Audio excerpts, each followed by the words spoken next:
Before we get into this video, please make sure to like and subscribe. Thank you very much. Alright, so let's do another Super Eagles transfer update. A couple of these are a little bit older, but we just gonna combine them with the latest ones and put it out there. Please don't forget to like and subscribe. Thank you very much.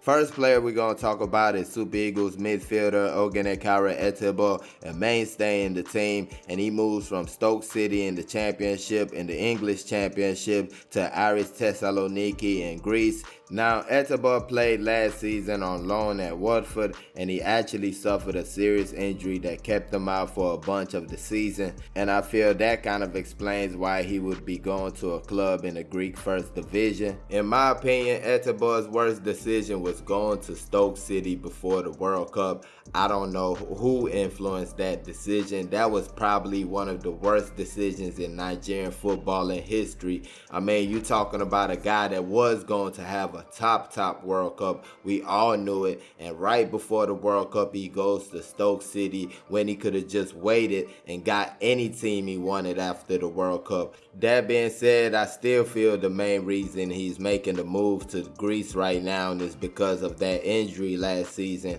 And I do feel there's some positives in going to a club like Aris Thessaloniki. You do get a chance to get a full run of games. The club is actually not so bad. They finished third last season. They could have actually participated in the Conference League, but they were knocked out in the third round of qualification. I mean, I don't feel there's been any drop in quality from Etebo's side, but I feel clubs might be a little wary of his health. They'll want to see if he can stay healthy for the whole season, and I feel like if he can prove that at Aris, he might find himself back in a bigger league. Next, we move to a player who recently got his Super Eagles cap, Ishaq Kayode, the winger formerly of Rivers United. Now he moves to NK Maribor in Slovenia. Ishaq Kayode got his senior cap for Nigeria against Mexico this year, and he also won the league title with Rivers United in the Nigerian Professional Football League. At the end of the season, it was announced that he was moving to NK Maribor. Actually, NK Maribor themselves announced it, and right after that, Rivers United claimed he was still their player.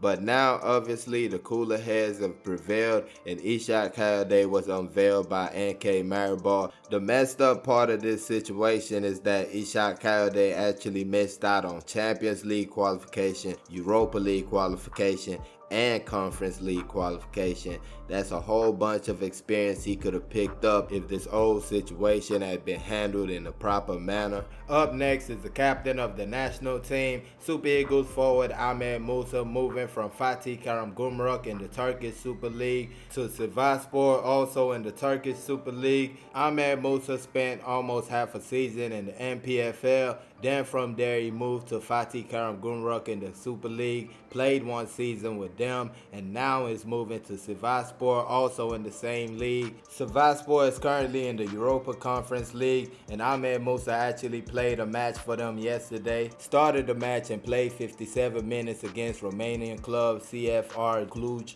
At the end of the day, this kind of shows us that Ahmed Musa is definitely not finished with his European football. From what the reports say, the coach was the one who actually asked for Ahmed Musa to be included in his team. And I feel that definitely shows the opinion people have about Ahmed Musa's quality in the Turkish Super League. Next, we move to former Aimbot winger Anayo Iwuala. Got a few caps for the national team, especially in the qualification for the previous AFCON. He moves from Esperance in Tunisia to CR Belouizdad in Algeria. It will be a loan move for one season. I'm not too sure if the Algerians have the option to buy.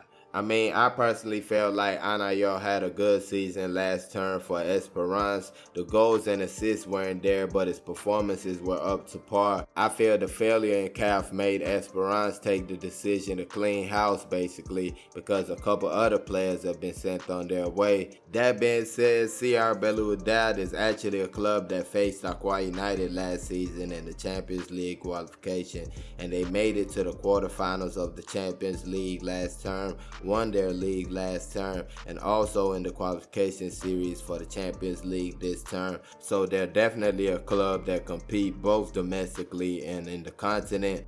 Next, we have another player moving to one of the biggest clubs in the African continent, and that's former Ayimba midfielder Austine Oladapo moving to TP Mazembe in DR Congo. Austine Oladapo was part of the Chan Eagles team that finished second at the 2018 African Nations Championship in Morocco. He captained Ayimba for their last CAF Confederations Cup run, which ended in the quarterfinals. But on a sour note for him, he actually got a ban from CAF right after that season for failing a drug test, and he came back during this past season. Took a little time to make his way back into the lineup, but at the end of the day, his performances speak for itself since he got him a move to TP Mazembe. Now, I personally feel like this move shows that Austine Oladapo wants to play at the highest level that he can. He could have easily moved to a low brand league that would give him more money, but he chose to join a team that's definitely about their business. This is a team that's always competing in the continent, a real professional side, and not just that, you do get the platform to sell yourself to even bigger clubs.